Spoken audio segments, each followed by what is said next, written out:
Hello hi everyone, আমি শতরূপা। আজকে আবারও একটা রেসিপি নিয়ে চলে এলাম। সেটা হলো চিংড়ি মাছের মালাইকারি।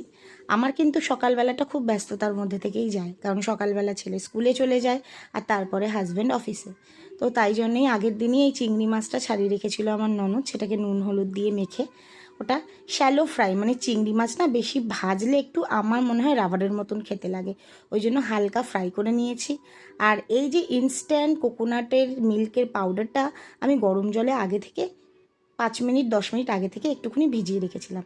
তারপরে মাছটা হালকা ভেজে নিয়েছি। আর আমি একটা মশলা প্রিপেয়ার করে নিয়েছিলাম।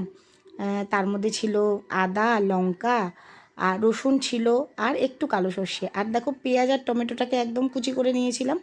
তারপরে সেই যে মশলাটা তৈরি করে রেখেছিলাম সেটাকে দিয়ে ভালো করে কষালাম।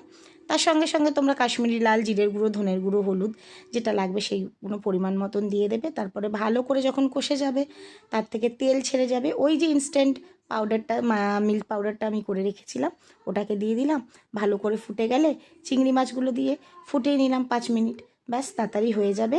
আর এই রকম ইনস্ট্যান্ট জিনিসগুলো যখন আমরা হাতের সামনে পাই, গৃহিণীদের জন্য বেশ সুবিধাই হয়, কারণ তাড়াতাড়ি হয়ে যায়।